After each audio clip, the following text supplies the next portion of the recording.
Good morning student. Class 8 में SST subject में हमारी ज्योग्राफी की बुक चल रही है बच्चों। थर्ड चैप्टर हम लगभग ख़त्म करने पर आए हैं। खनिज संसाधन और शक्ति संसाधनों के बारे में जानकारी हम इस चैप्टर में ले रहे हैं। खनिज संसाधनों के बारे में पढ़ लिए थे हमने, और शक्ति संसाधनों में हम गैर परंपरागत शक्तिगत संसाधन, शक्ति के संसाधन हैं, उसमें हमने अपने लास्ट लेक्चर में सौर ऊर्जा और पवन ऊर्जा के बारे में पढ़ा था, जो कि ऐसे सोर्सेज हैं शक्ति के जो ख़त्म नहीं होने वाले हैं, क्योंकि सूर्य का प्रकाश और पवन हमेशा हमारे साथ है।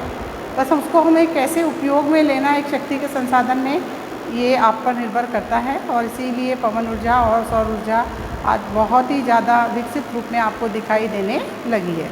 आज हम पढ़ने जा रहे हैं परमाणु ऊर्जा के बारे में। परमाणु ऊर्जा क्या है? परमाणु ऊर्जा है प्रकृति से प्राप्त, किसे प्राकृतिक तौर से प्राप्त हमारी रेडियो सक्रियणीय पदार्थ, जैसे यूरेनियम और थोरियम जो पदार्थ होते हैं, ये दोनों पदार्थों का जब नाभिकीय विखंडन होता है तो उससे उत्सर्जन से जो प्राप्त ऊर्जा होती है उसी को हम कहते हैं परमाणु ऊर्जा। यानी मैं बताऊं, ये जो दो पदार्थ हैं ये आपस में रेडियो सक्रियणीय पदार्थ जो हैं ये आपस में विखंडन की क्रिया करते हैं, और उससे जो ऊर्जा उत्सर्जित होती है वे ऊर्जा हमें क्या होती है? परमाणु ऊर्जा के रूप में प्राप्त होती है। ठीक है, ये पदार्थ जो है नाभिकीय रेक्टिकरों में नाभिकीय विखंडन से गुजरते हैं और उनसे ऊर्जा जो प्राप्त होती है, इसीलिए परमाणु ऊर्जा है उसका सबसे महत्वपूर्ण उत्पादक देश जो है वो है अमेरिका।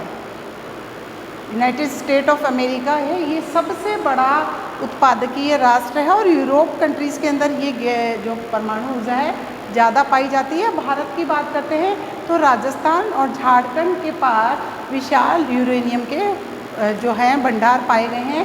साथ ही साथ थोरियम के भंडार जो हैं वो केरल के मोनोजाइट बालू में पाए जाते हैं। और यही कारण है कि भारत में भी परमाणु ऊर्जा के कुछ केंद्र हैं, जैसे कि तमिलनाडु में कलपक्कम और महाराष्ट्र में तारापुर, राजस्थान में कोटा में श्री राणा प्रताप सागर पे, उत्तर प्रदेश में नौरोरा, और कर्नाटक में जो है कोगा जो जगह है, केगा जगह है, वहाँ पर परमाणु उत्पादन के संयंत्र स्थापित किए गए हैं आणविक ऊर्जा को प्राप्त करने के। ठीक है, तो ये तो थे हमारे परमाणु ऊर्जा के बारे में हमने जानकारी दी।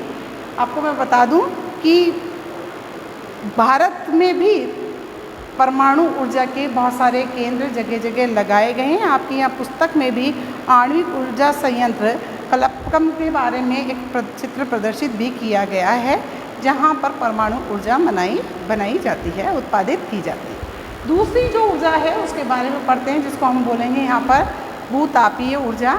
आप सभी जानते हैं कि पृथ्वी की जब गहराई में हम जाते हैं तो जैसे जैसे हम जितनी नीचे गहराई में जाएंगे पृथ्वी के अंदर उतना वहाँ पर क्या है, बहुत ही ताप होता है, गर्मी बहुत ज़्यादा होती है।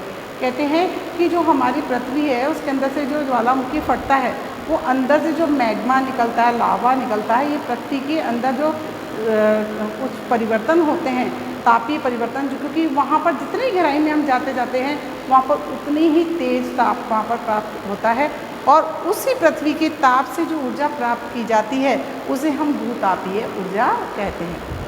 भूतापीय ऊर्जा जो है, जितनी ज़्यादा गहराई में हम चलते जाएंगे उसका तापमान लगातार बढ़ता जाएगा, और वहीं से ही जो है कई बार इतनी गहराई पे आपको बताऊं भू सतह पे गर्म जल के रूप में भी, झरनों के रूप में भी ये प्रकट होती है।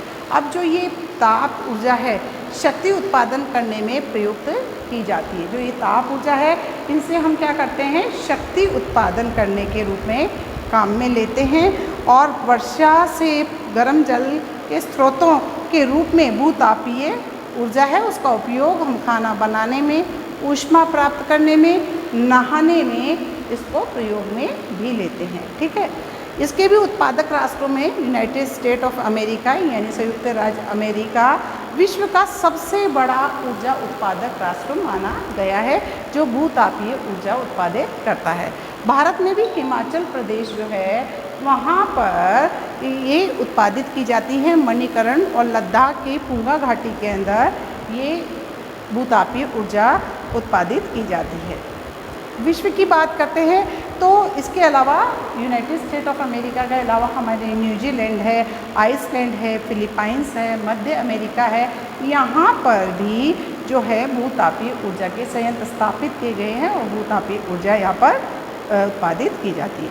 देखिए आपकी पुस्तक में एक चित्र दिया गया है बच्चों, उस चित्र के अंदर आप देखेंगे भूतापीय ऊर्जा में पृथ्वी की सतह बताई गई है। पृथ्वी की सतह में आप जब जाएंगे तो देखेंगे कि पाइप के माध्यम से कुओं का जल है या भाप बन के या और किसी तरीके से प्राकृतिक दरार जो पड़ती है, तो जब ये पानी ऊपर लेके जाया जाता है तो आपको मैंने जल विद्युत उत्पादित करने के तरीके बताए थे। बिल्कुल वो पानी ले जाके वो टरबाइन पे जनरेटर के माध्यम से डाला जाता है और फिर जैसे जल विद्युत बनाई जाती है ऐसे भूतापीय ऊर्जा उत्पन्न की जाती है। ठीक है, ऊपर भी आपको चित्र 3.18 में भी मणिकरण में भूतापीय ऊर्जा और भूतापीय ऊर्जा की सहायता से भोजन पकाते हुए यहाँ पर दिखाया गया। तो बच्चों चित्रों के माध्यम से भी आप देखते रहें और करते रहें। देखिए मैं दिखाती हूँ यहाँ पे आपको, देखिए ये जो भूतापीय ऊर्जा उत्पादित करने का एक तरीका यहाँ पे दिखाया गया है। आप उसको ध्यानपूर्वक देखेंगे तो आपको समझ में आएगा कि किस तरीके से भूताप से ऊर्जा प्राप्त की जाती है।